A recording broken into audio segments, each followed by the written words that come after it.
Merhabalar, kanalıma hoş geldiniz. Tüm saç sever takipçilerime kucak dolusu selamlar, sevgiler, saygılar gönderiyorum. Saçlarıma dip boya yaptım. Şöyle onu sizinle paylaşmak istiyorum. Saçlarımda dipten uca harika bir renk uyumu var. Doğal saç boyasıyla da dip boya yapabiliriz. Bu arada saçlarımı kestim. Yakın zamanda 13 santim kesmişim. Biraz fazla kesmişim. Bakın saçlarım oldukça kısaldı. Dip boya için 2 yemek kaşığı Nescafe Klasik koyuyorum. Şöyle bir demliğe. 1 yemek kaşığından biraz az çörek otu ekliyorum. 1 tatlı kaşığı tepeli tarçın ekliyorum. Şöyle 8-10 tane karanfil koyuyorum içerisine ve böyle 1 su bardağı demli çayım vardı. Onu ekliyorum. Onun yerine normal çay da koyabilirsiniz.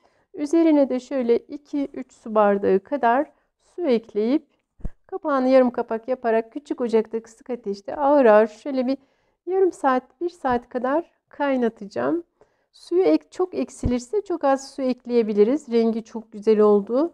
Ben böyle bu suyla saçımı boyuyorum. İçine hiç kına eklemeden kapağı kapalı olarak soğumaya bırakıyorum. Dondurucuda çivit otu suyum vardı. Onu çıkardım. Böyle yarım litre kadar onu çözülmesini bekliyorum. Bu suyla çok güzel kahverengi tonunda saçlar elde edebiliriz. Çivit otu da zaten kınanın kızıllığını alıp saçlara çok güzel, çok hoş bir kahverengilik veriyor.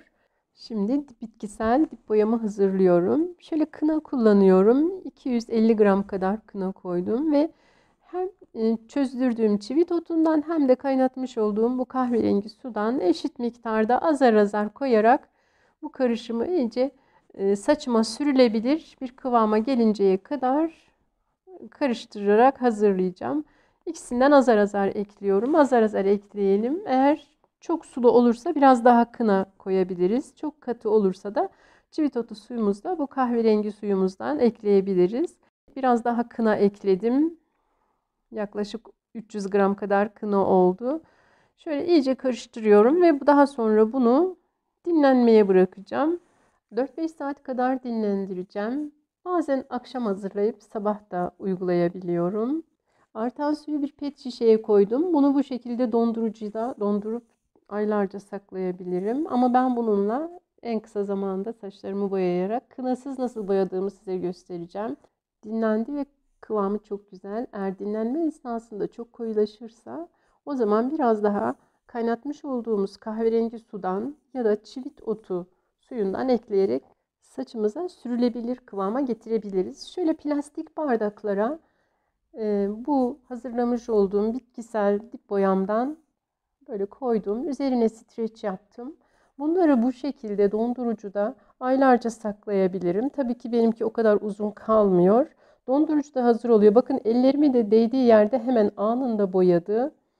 Dondurucudan çıkarıp istediğim zaman kullanabiliyorum. Şimdi biraz saçıma sürmek için ayırdım. 2 su bardağı kadar bitkisel saç boyası bana dip boya yapmak için yeterli oluyor.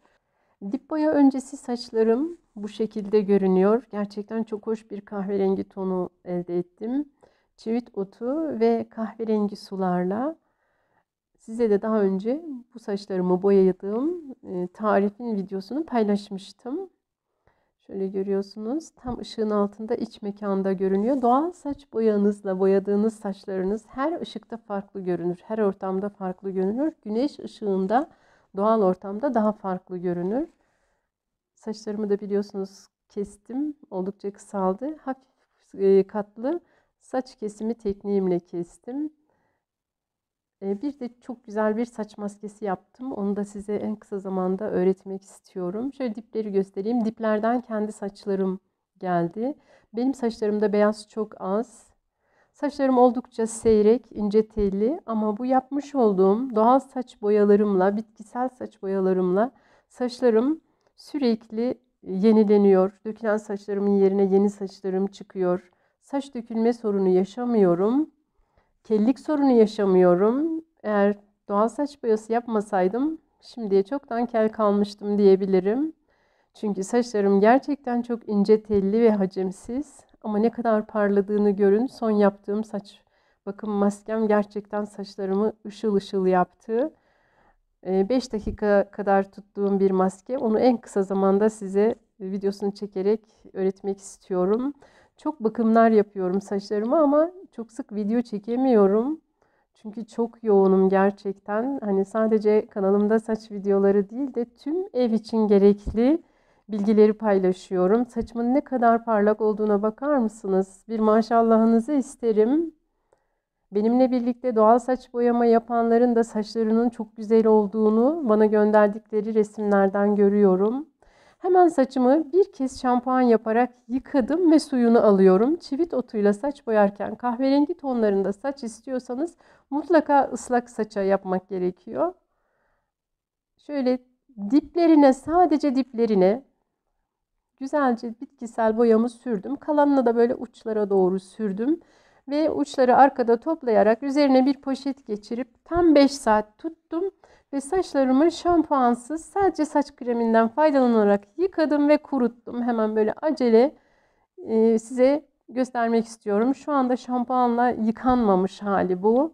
Saçlarımın içinden çıkan küçük saçları görüyor musunuz? Saçlarımın içi minik minik saçlarla dolu. Çünkü sürekli saçlarım çıkıyor. Doğal saç boyaları saç dökülme sorununuz olsa bile kel kalmanıza izin vermez. Şöyle kırmızı giyerek göstermek istedim. Kırmızıyla nasıl durduğuna bakın. İç mekanda çekim yapabiliyorum ancak. Bugünlerde hava bizde hep bulutlu. Zaten gündüz benim saçlarımı çekecek kimse de olmuyor evde. Şöyle kendim çekmeye çalıştım. Biraz görüntülerim net olmamış, kusura bakmayın. Elimden geldiği kadar netleştirmeye çalışıyorum ama dip boya sonrası kırmızı kıyafetle bile şöyle tam pencerenin önünde de çekiyorum. Ne kadar güzel görüldüğünü ve ne kadar hoş bir kahverengi tonu elde ettiğimi görmelisiniz. Akşam da eşim sağ olsun şöyle çekiyor şimdi. Bakın saçlarım gerçekten son yaptığım maske ile çok parlak olmuş. İnanın o kadar farklı tariflerim var ki kendime uyguluyorum ama video yapacak fırsatım olmuyor. Video yapmak için gerçekten çok önemli bir zamana ihtiyaç oluyor. Elimden geldiği kadar saçsever takipçilerimi ihmal etmemeye çalışıyorum. Benimle birlikte saç boyayanları yorumlara bekliyorum. Yorumlarınız beni motive ediyor. Video yapma şevkimi arttırıyor. Eğer saçlarınızda beyaz çoksa aynı formülle saçlarınızı boyuyorsanız haftada bir dip boyası şeklinde yapmalısınız. Yani dipten beyaz saçınız gelmeden önce dip boyası yaparak diplerle uçlar arasında çok güzel bir renk tonu eşitleyebilirsiniz. Ayda bir kez saçınızı boyayarak diplerin turunculuğunu, kırmızılığını önleyemezsiniz. Siz daha çok dip boya yaparak devam etmelisiniz. 2 ayda bir de tam boya yapsanız gayet güzel olur. Belki bazen tam boya yapmanıza bile gerek kalmayacak. Aynı formülle yaptığınız sürece dip boyası şeklinde devam edebilirsiniz. İpek gibi ışıl ışıl saçlarınız olsun. Sağlık, mutluluk, huzur, bolluk ve bereket içinde olun. Hoşça kalın.